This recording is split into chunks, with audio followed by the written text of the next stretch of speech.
Welcome to the webinar, everyone. We are very excited to have you join us. We see that many people are flooding into the webinar room, and that is exciting to see as the count goes up and up. We have a great group of individuals who have put this webinar on. We're very excited to invite two special people, Dr. Lynn Boscardin and Dr. Kerry Weir. My name is Jeremy Glauser. I am the founder and president at eLuma. We are sponsoring this webinar, and I'll be giving you the introduction, going through the agenda, and making sure that we start off on the right foot here.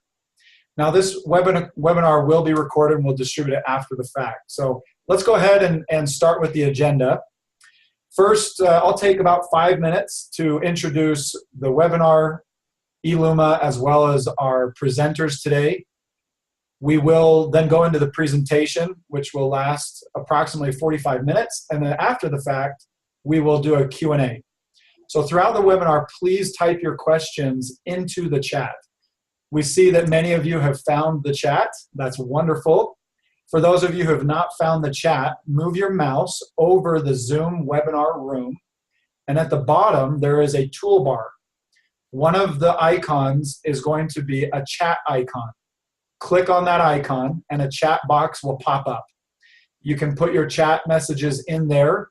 Please keep those to questions that relate to the presentation or any comments. We will be addressing those questions and comments after the presentation. Now let me tell you a little bit about eLuma. Obviously, we are sponsoring the webinar today and putting this on for our friends and colleagues in special education. At eLuma, we specialize in online therapy, speech, OT, and mental health, and we have been around since 2011. Our team consists of over 100 clinicians and other professionals to support the services. We provide services to over 4,000 students in 29 different states. And I want to explain a little bit about this webinar series, a few fun facts. This is just the first of many more to come in a series that we call the Illuminated Special Education Series. And we will distribute this recording to any of you who are here in attendance. And then those of you who have registered will also get a link, as well as a copy of the slide deck after. And usually that takes us about 48 hours to process and distribute, so be patient with us. We'll make sure to get that out to you. Thank you for that. Now, I want to introduce our presenters today. And Dr. Lynn Boscardin is an amazing thought leader in special education. And the first time I met Mary Lynn was at a conference, and we sat down at a table and started chatting, and ended up chatting for quite some time. But she didn't really know that I was very familiar with a lot of her research and a lot of her influence prior to that. And I've always looked up to her research and her influence in special education.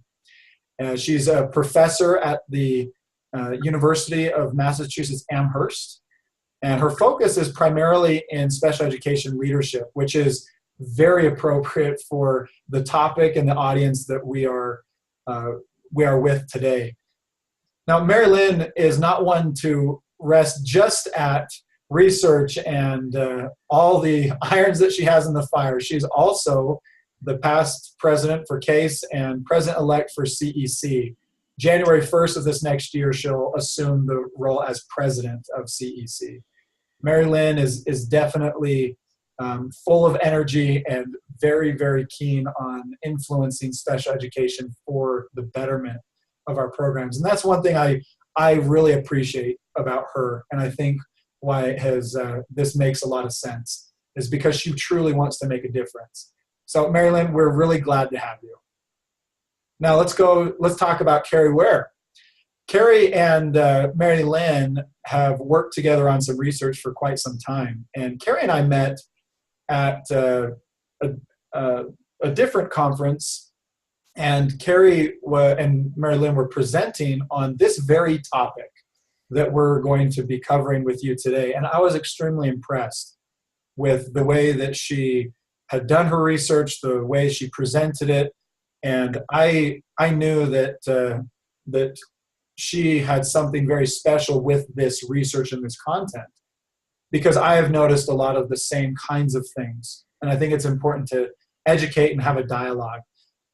She is also doing a lot of research in special education and in leadership. And she has spent more than 8 years in public education as a teacher with high incidence disabilities. And she has done many presentations. She's focused a lot on female influence and female leadership in special education. So we're really glad to have both of you here today. As you see, they are very qualified. This is very exciting for us. We have been anticipating this for quite some time now. So without further ado, why don't we go ahead and get this started? And we are going to have Mary Lynn and Kerry present some of their findings and information about women in special education leadership. Take it away. Thank you. Thank you so much. Mary Lynn and I would like to begin this webinar first with a welcome to everyone joining us today. We are really excited to be sharing our research with you, and we look forward to a discussion about special education leadership. Thank you all, those of you and participants in the audience today, and thank you, of course, to eLuma for the invitation to do this webinar and for providing the platform for all of us to be together. As female special education leaders, Mary Lynn and I became interested in this topic as we began researching women in educational leadership. We began to notice a distinct pattern. The majority of superintendents were male, and secondary principals were also more likely to be men. But special education leaders were more likely to be female. We wanted to understand what Michael Gerber, in his article, A History of Special Education, called, quote, an unmistakable and influential feminine presence in the practical history of special education.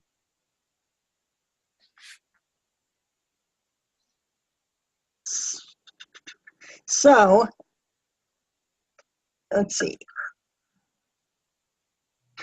So our intention today is for all participants in this webinar to be able to identify what all leaders, both male and female, can learn from veteran female special education administrators.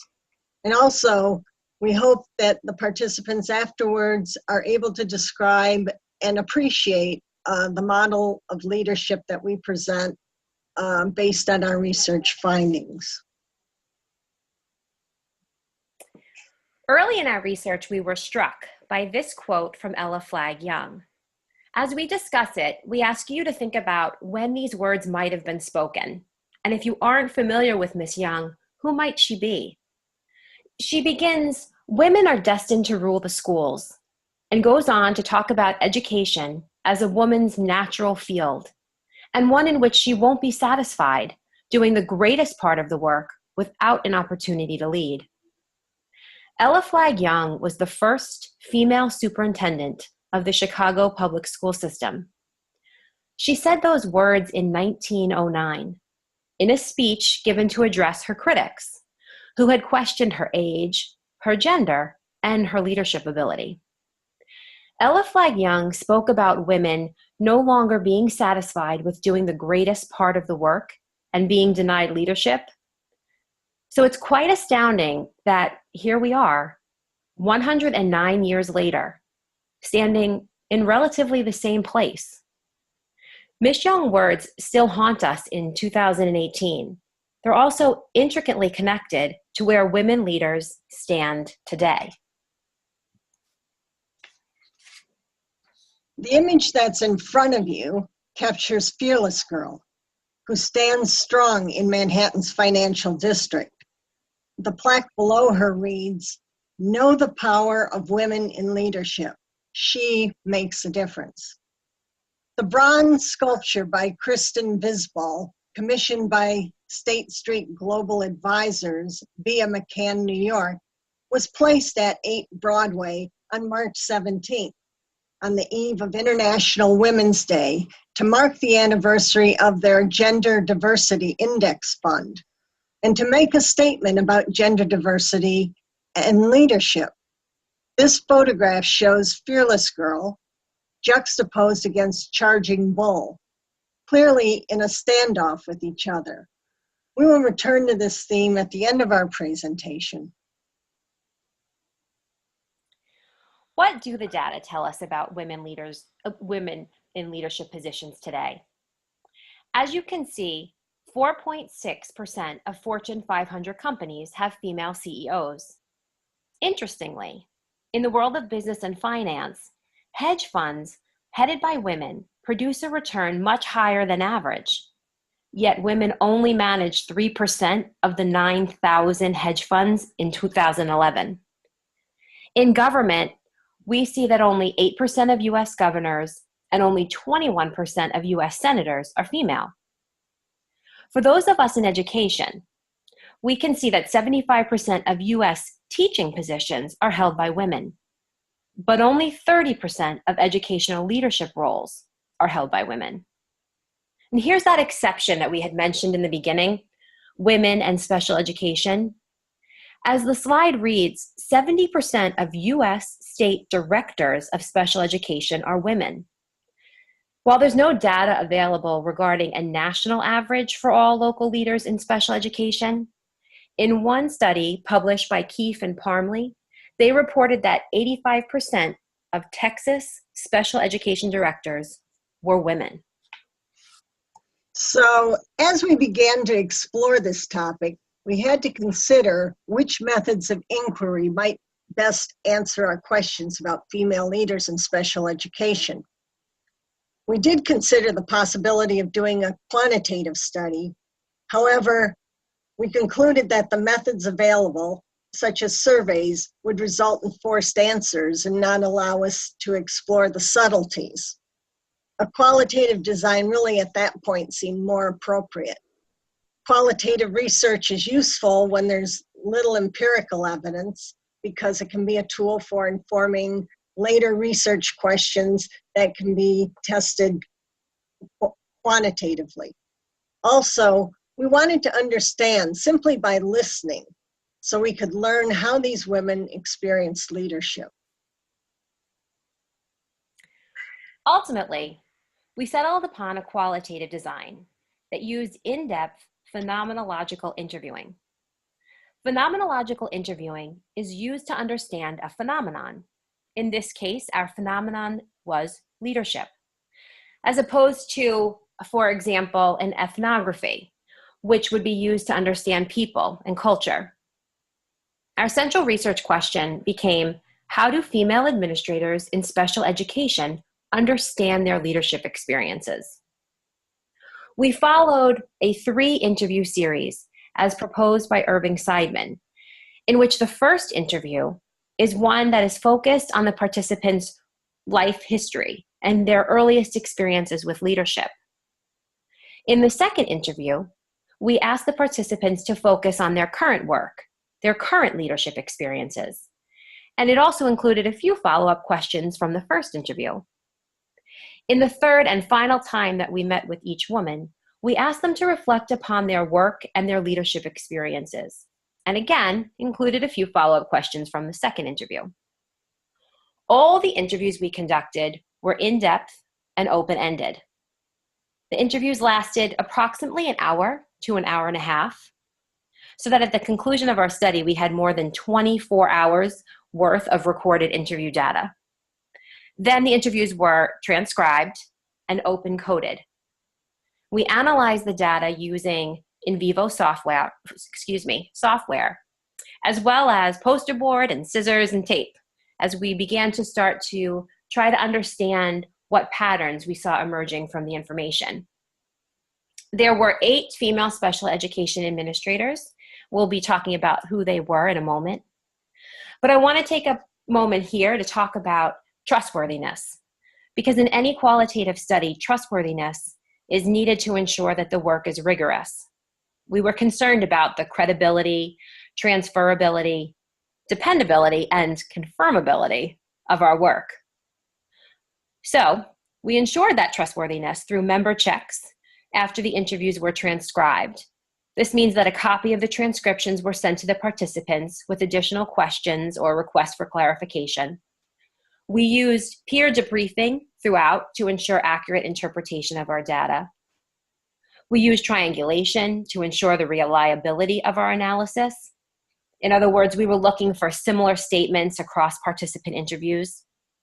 And lastly, we had a peer reviewer who was a retired man who was a district superintendent and a special education director with more than 30 years of experience in the field. We asked him to review our ongoing analysis. So now we will show you over the next 2 slides the backgrounds of the 8 female participants who participated in these interviews. We intentionally sought females who were employed as special education administrators, as Kerry said, in public schools and had held the position for at least 3 consecutive years. This number proved to be appropriate, as you could see from all the hours that were collected for transcripts and that produced the transcripts. So, and over the course, we began to see redundancy throughout the interviews. Of course, pseudonyms were used to protect confidentiality, and the asterisks that you see next to their names represent the physical location of the special education offices. So whether they were in a district central office or in a satellite location, such as a high school. On the next participant slide, you can see from the sample, we'd like to highlight the following, now that you've seen both slides. There were 7 of the 8 females in the study identified as white. We had 1 African American. 4 of the females were 51 or older. 3 were between the ages of 41 and 50, and 1 participant was younger than 40. 3 of the females had between 16 and 20 years of experience in special education administration. 1 had more than 21 years of experience, and the other 3 had 15 or fewer years of experience. In terms of the school districts in which these women worked, 5 of the females worked in districts with a total student enrollment of less than 5,000 students. 2 in districts that had student enrollments of 5,000 to 9,999 students, and 1 in a district with more than 10,000 students. So you can see we're working with relatively large districts. In regards to the number of special education students enrolled in each district, 4 females represented districts with 1,000 or more exceptional students, 2 females in districts between 400 and 699 exceptional students, and 2 in districts with fewer than 399 students with exceptionalities. 6 of the 8 women were located in a central office building, but the other 2 leaders had offices in the high school. You'll hear us later discuss isolation or marginalization as a theme, and because of this, we wanted to take a moment here to draw your attention to the physical space they occupied. Findings from the study are organized here into 5 broad themes and 13 categories, which serve to provide additional insight into each of the overarching themes. The females in our study understood their leadership experience as being collaborative relational. Instructional leadership was central to their experience. Their leadership experience was one marked by activism. Politics played a role in their experience. And lastly, striking a balance as leaders was central to their experience. But since the voices of the women provide the strongest evidence for each theme, we will go on and discuss the themes, sharing some of the most powerful pieces of interview data. This first theme that emerged was collaborative-relational. This theme was supported by the subcategories of communication, teamwork, and relationships. As the quote suggests, relationships drive special education leaders. Chloe, a leader with more than 1,000 special education students enrolled in her district, when asked about her leadership style, said, My whole thing, referring to leadership, is about relationships. I build relationships in the district. I build really strong relationships with people that have nothing to do with special ed, because my mantra is everything has to do with special ed. The women discussed the importance of forming strong relationships through communication, through listening, encouraging conversations among stakeholders, modeling inclusive language, while simultaneously building a team to best support students and families. Working collaboratively and fostering strong relationships was central to their leadership experience. The second theme which emerged from our work was instructional leadership, and it was supported by the categories of classroom experience and mentorship. According to Janie, our leader with the greatest number of years of experience in special education leadership, she shared, "Your teachers should be seeing you as the go-to person for instructional leadership." All 8 of the women began their careers as teachers, and they reflected positively upon those early teaching experiences. They discussed having had classroom experience and shared the importance of being seen as an instructional leader in their district. The third theme of activism was supported by the categories of advocacy, empathy, and a focus on the client. Margaret, one of the 4 leaders who oversaw a special education population of 1,000 or more students, shared her beliefs about the role she played as an advocate for children with disabilities in the school community. She said, "I'm always passionate about advocating for kids. I think what I'm passionate about is giving the right service to the right kids for the right reasons." being driven to act, to take action and speak up, this is the role of an advocate. And for the leaders in this study, they saw themselves as advocates, making decisions, acting with empathy. This was central to their leadership experience. The fourth major finding of our research was that politics played a major role in the experiences of the female participants. This political experience was marked by the importance of diplomacy and also that isolation and marginalization that we first mentioned at the beginning of our presentation that some of the women faced in their districts. As Chloe shared in her quote, "I think I'm this wonderful, accessible, down-to-earth, low-key person, and it surprises me when people are intimidated by me. It's not me, it's the position. It's sort of lonely sometimes. It's lonely at the top." These feelings of loneliness were echoed in comments about colleagues unwilling to understand special education law, or as we alluded to earlier, even in the physical location of some of the participants' offices. Being located outside of central office was a physical reminder that they worked alone and isolated from their central office colleagues. Our final finding was that the women leaders in this study experienced their leadership as one marked by a balancing act. The tension between the exhausting and rewarding nature of the work was central to this finding. Gail stated, "It's referring to special education administration. It's a lot of balancing of time. It's a lot of balancing of resources. It's watching spending, making sure that special ed is not outspending the whole district." We heard the women discuss their balancing act in a multitude of ways. Balancing home and family life, balancing home and family with their work life, balancing the budget concerns of special education and general education, and balancing their professional and personal time. And finally, the ways they had to negotiate the tension between how exhausting the job of being a special education leader was with the incredible rewards that they received because of their hard work and compassion and dedication to children with disabilities. Margaret Grogan and Cheryl Shakeshaft are 2 of the most prominent researchers and writers on women and educational leadership.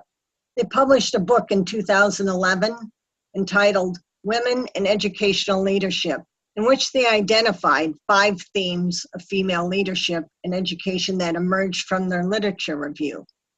According to the authors, female leadership is driven by relational leadership, leadership for learning, spiritual leadership, leadership for social justice, and balanced leadership. We were really interested in their work and in understanding how the findings from our research aligned or didn't with what they claimed. What you'll see here is the way we began to map our findings onto the work of Grogan and Shakeshaft. There were 3 striking similarities. The first was that Grogan and Shakeshaft identified relational leadership as central to the ways women lead in education. We saw that theme of relationships emerge from our own work, but we also saw the importance of collaboration in our findings. For us, we labeled that theme collaborative-relational. Second, what Grogan and Shakeshaft called leadership for learning, we identified as instructional leadership. In both these instances, the idea that instruction drove female leaders in education rang true. And third, we both saw that the theme of balance was central to the work of women in educational leadership. The area where we diverge somewhat is that where Grogan and Shakeshaft identified spiritual leadership and leadership for social justice as 2 distinct categories of research, we saw those themes collapse in our findings into what we define as activism. That is leadership as activism for social justice. For the women in our research, the advocacy work for students with disabilities was important for their leadership experience as special education administrators. Once we understood how the female participants aligned with other female school leaders, we wanted to understand how our findings matched up with the field of special education. So what you'll see in this slide is the way we conceptualized female leadership in special education. For example, the female leaders saw their leadership experience as collaborative-relational. The field of special education is one that, according to the Individuals with Disabilities Education Act, must include shared power and team decision-making. Instructional leadership was important to the female participants because they must be responsive to all learners and rely on feedback loop of instruction and assessment to write student learning goals or make adjustments to a student's educational program. The female participants also expressed the importance of advocating for exceptional students. The history of special education, its very foundation, is rooted in social justice, where access, equity, and inclusion are pillars of the field. Finally, the participants discussed the need for balance in their position as leaders in the field of special education. Balancing a budget, balancing resources, balancing time, balancing tension between general and special educators, and balancing the exhaustive nature of the work with the rewards. Based on our findings and the summarizing themes of our study, we developed a new dynamic model of female leadership in special education. This is a visual representation of our findings, and they illustrate the importance of that collaborative relational leadership and the ways in which all the other elements of leadership are connected to and driven by collaboration and relationships. The cornerstone of special education is collaboration. It's written into the federal legislation that guides the field. The female special education administrators in this study spoke about the ways collaborative relational leadership was central to their leadership experience. It's within that collaborative relational framework that instructional leadership, balanced leadership, and leadership as activism for social justice operate. The female leaders called upon all of these themes. So As we look to summarize these findings, I think the thing that's probably surprising at this point is that you haven't heard much about compliance or regulations. And that's truly one of the concerns that did not dominate the transcripts in this study. So while the study focused on female special education leaders, we believe that all school leaders can learn from this research. We believe our findings, while gender specific for this study, can be applied to all leaders of special education. So to summarize, these experiences, as you saw in the figure that preceded this slide, are framed by collaboration, building, fostering, supporting strong relationships is key to leadership. And in collaboration then captures instructional leadership, which plays a critical role in the decision-making process and educational programming, of course. Political leadership, which captures negotiated processes and procedures. Advocacy for social justice, for inclusion, access for all learners, and opportunity. And lastly, balanced leadership that strikes an equilibrium between work demands and rewards. We see all these attributes as being important for success for all leaders of special education. This brings us back to Fearless Girl, standing tall in Manhattan. State Street Global Advisors and New York's Mayor de Blasio announced in April of this year that Fearless Girl would be moving from her temporary location opposite Charging Bull to a permanent spot 3 blocks away outside of the New York Stock Exchange. Fearless Girl will become a permanent fixture in New York City. She's done her job well. She's called attention to the power of women in leadership. Since she arrived downtown last March, more than 150 companies have added women to their boards. But interestingly, Mayor de Blasio is also considering moving Charging Bull, although his office has not said when or where, or even if this will all take place. So we'd like to offer Mayor de Blasio our suggestion. In the spirit of collaboration and the importance of building relationships, we'd like to see Fearless Girl and Charging Bull standing side by side, together, staring down Wall Street.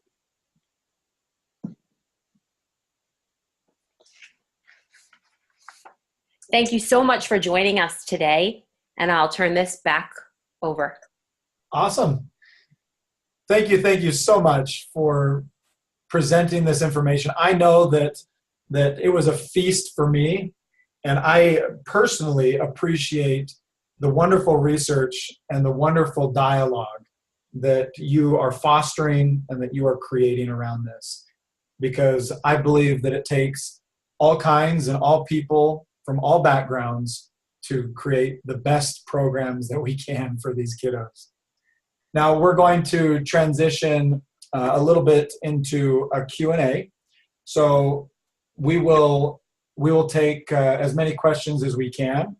For those of you who would like to ask questions, please remember that at the bottom of the webinar room, there is a chat icon.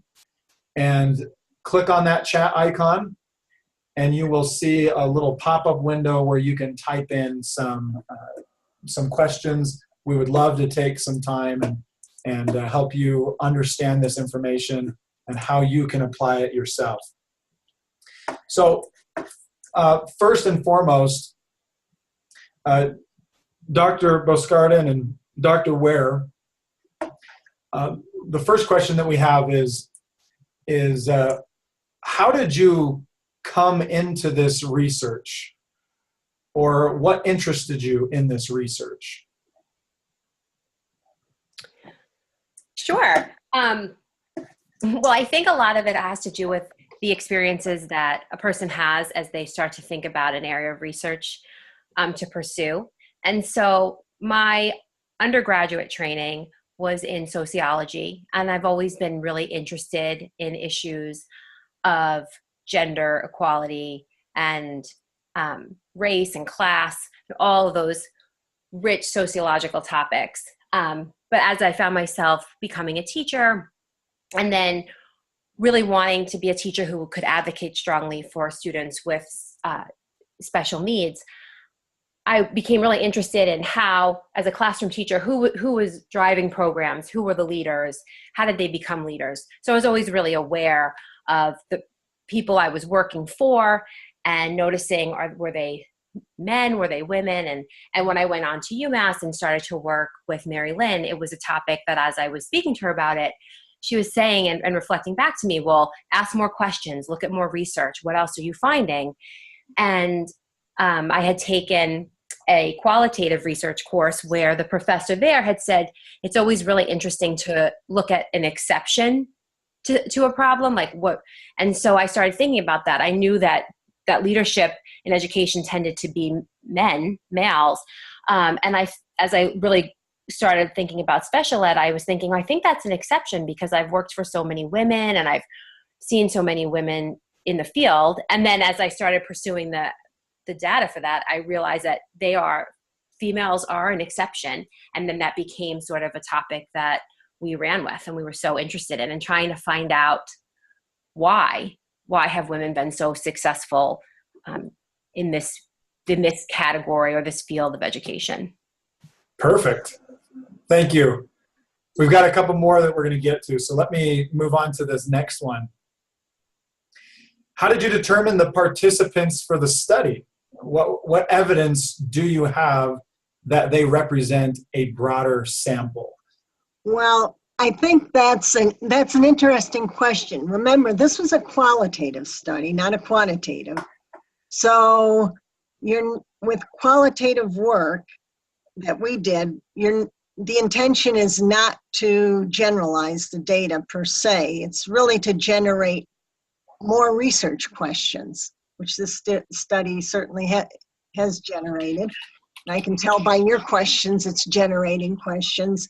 So what you do with a qualitative research study is you really try to get as many individuals as possible, but it's a small group, it's a small sample of 8 from different backgrounds, different perspectives, so you can capture some of that. But the thing that they all had in common was they were female. So the next study, obviously, it would be to our benefit to include males. So as you heard Kerry talk, to get that opposing or a different perspective, should I say, it might not be an opposing perspective. It might be, the data might be very much alike. So we're not trying to generalize the findings to say all females think in the same way about their leadership position. Perfect. Thank you very much. Let's go on to the next one. We have a question here. Where can we learn more about the balance component of your study? And that sounds pretty related here. Maybe you can expound on your answer and talk a little bit more to the balancing component.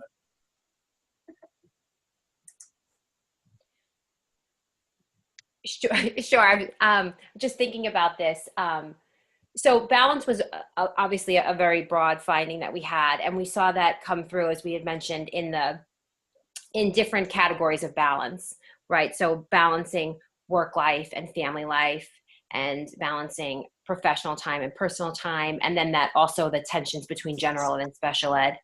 And so I'm just trying to think, is there a way that we can send or include additional resources when? Yeah, okay. Let's do that. If you have additional resources, we're going to be sending resources after the fact. So Yolanda, we'll send out some additional resources that speak a little more to that component. All right, great. In your research, did you find whether there was a gender pay gap? Or was that not included in your research? That's a great question, but we didn't ask any of those questions. Okay. No. And then, so some of these questions are really good. Some of them obviously might be addressed by different studies or follow-ups that weren't Mhm. particularly addressed in this. The next one we have here is increasing women in leadership positions, especially in government, can't come too soon. We need a better balance of ideas or insights from everyone. Thank you for your time and expertise. Thank you for the comment. That wasn't a question, but thank you. Thank you. But can I comment, Jeremy? You know, I Yes, want to please. make a. This is where I think developing pipelines are so important. And it's also important for both men and women to reach out and, you know, bring more women under the umbrella and help mentor them and train them as they bring them into leadership positions. I don't think enough of that is done. And I think we need to learn more about how do you develop leaders and what types of things do you need to consider for different positions. Mm-hmm. So I think that was a really important comment. Thank you. Perfect. I'm going to skip to another question that is coming in here. What, if anything, surprised you about your findings?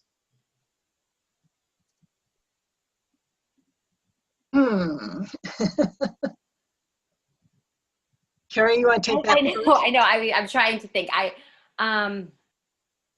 I think that I was really, in talking with the 8 women, really surprised with some of the particular anecdotes they shared about the ways in which they had been isolated or marginalized, about the comments that had been made to them about, even jokingly, a principal might say, I'd really prefer if your office was in a trailer. I'd really prefer if, you know, we didn't have to include you in this meeting.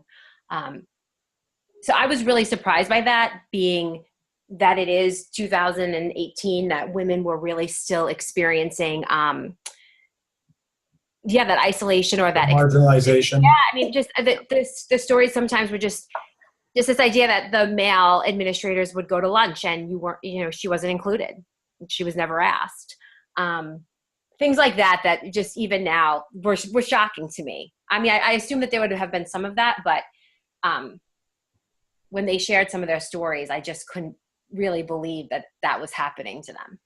Right. Can I make a comment about where I was pleasantly surprised? That I was pleasantly surprised that there wasn't a heavier focus on compliance. That people were really more focused on providing effective instruction to the students that they were serving, providing, great programs, finding resources for those programs. That was a wonderful surprise. Great. So what are some of your plans for further research? Where are you going from here? I think you alluded to a few of those things, but maybe you can rehash some of your future plans. Sure. So as Mary Lynn suggested earlier, we are really interested in speaking, almost replicating the study and speaking to male administrators of special ed, because we're trying to then now or kind of understand these qualities, this collaboration and relationships. Is this really the position, being a special educator, and the position that they hold, or is it tied to your gender? So we really like to talk to men and see where they, what their answers are, what their experience is. Have they felt isolated as well? Do they feel that relationships are critical to their success as special ed leaders? So we're really interested in talking to men.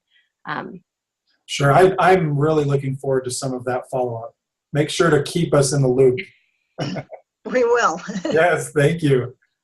So did women you interviewed reveal any special challenges that they faced in becoming leaders, specifically because they are women? Well, I think a lot of them spoke about the years in which they were either pregnant or raising a young family, and the challenges of really balancing young children and the demands of being a new mom or a mom with young children against the challenges of sort of an all-encompassing job, how late they were working, the hours that they were putting in. That emerged from many of the conversations. Good to know. One of our attendees says, loved the point about access, equity, and inclusion. Very important. Excellent presentation. Did this study lead you to any recommendations for women starting out in leadership positions? I like that question. That's a great question, actually, because part of the, we had mentioned the 3 interview series that we had conducted the interviews. And in that last interview, it's really about reflections and thinking about, reflecting upon their own experiences and in the field. And because a lot of their responses didn't answer this particular research question, we're looking at a second article that will sort of answer that topic, if that makes sense. Perfect. Yeah, I would be interested in that as well. Mm-hmm. That's really good to give some actionable guidance along those lines of developing and budding leaders. I like this next question as well. This is a really good one. It says, how about equity in regards to race and ethnicity? Did this come up in your research?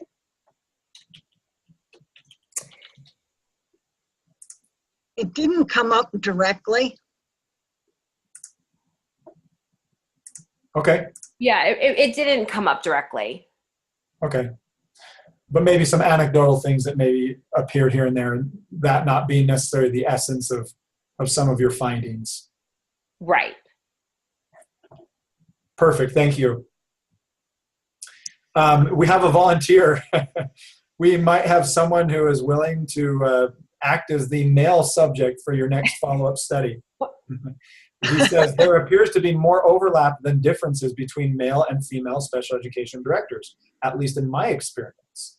So we have at least one anecdotal corroboration here. And it's so interesting because we've heard that often. Yeah. A lot of times, and again, that's just anecdotal, but where people will say, I'm a man in special ed, and I identify with what these women are experiencing or what they're sharing with you. Right.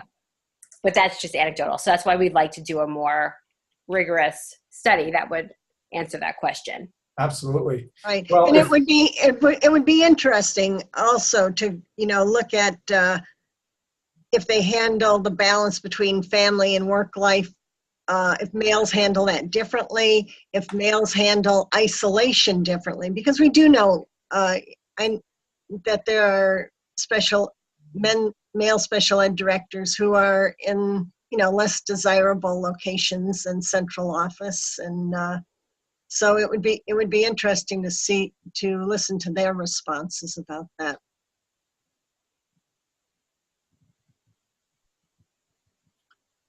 All right, I'm just scanning some of these that are coming in. And if we need to facilitate that, I'm going to ask George, who is helping to moderate this webinar, please put Steve in contact with Kerry Weir. George, if you could please do that, that would be great. All right, and I think we'll take one more question. This is the last one that we will take, and it is, did your research include the participant's status as a parent or not, marital status, etc.? That may have provided additional balance challenges. Well, that certainly came up in the conversations that we had with the women.